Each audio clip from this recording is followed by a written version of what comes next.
మే 30 ఆయన కృపా కనికరాల విశాలత. మన ప్రధాన యాజకుడైన యేసుక్రీస్తు పరలోకంలో సింహాసనాసీనుడై ఉన్నాడు. అదే విధంగా సహాయం కోరి వచ్చేవారికి ఆయన కనికరం చూపుతూ ఉన్నాడు. కనికరం అంటే దేవుడు మనకు అర్హమైనది ఇవ్వకపోవడం. కృప అంటే ఆయన మనకు అనర్హమైనది ఇవ్వడం.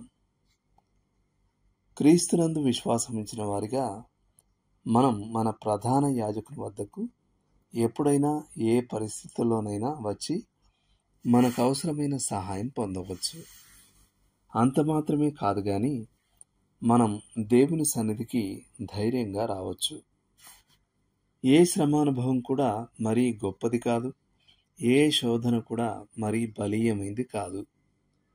కానీ క్రీస్తు మనకు అవసరమైన కృపా కనికరాలను మనకు అవసరమైనప్పుడు ఇవ్వగలడు.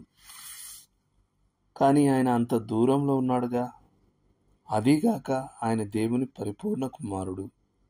మనలాంటి దుర్బల పాపుల గురించి ఆయనకేమి తెలిసి ఉంటుంది అని మనం వాదించవచ్చు. కానీ ఆయన గొప్పతనంలో అది ఓ భాగం. ఆయన మానవ శరీరంతో ఈ భూమి మీద పరిచర్య చేస్తున్నప్పుడు ఆయన మనం అనుభవించేదంతా అనుభవించాడు, ఇంకా ఎక్కువే అనుభవించాడు. అయినా ఆయన పాపం చేయలేదు.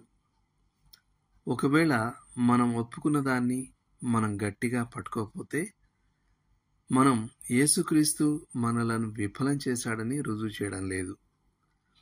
ఆయన కృపా కనికరాలు ఉచితంగా లభిస్తున్నా మనం వాటిని అందుకోవడంలో విఫలమయ్యామని ఈ ప్రపంచానికి చెప్తున్నాం అంతే.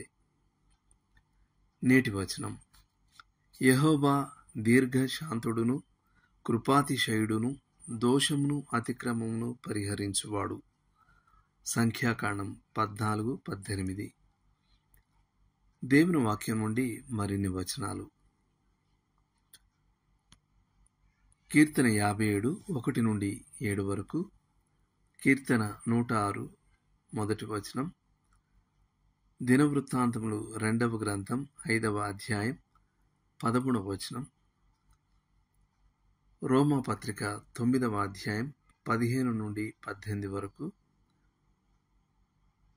మరియు 12:1, ఎఫెసీ పత్రిక 2వ అధ్యాయం 4-5 వచనాలు, యాకోబు పత్రిక 2వ అధ్యాయం 12-13 వచనాలు.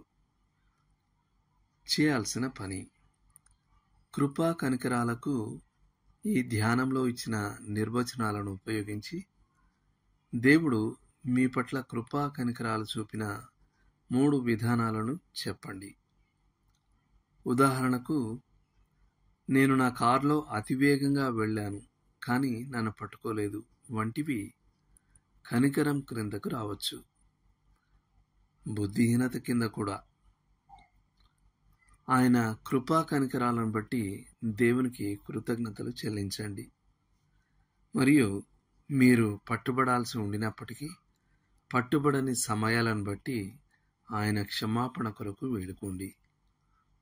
దేవుడు మిమ్మును దీవించునుగాక. ఆమేన్.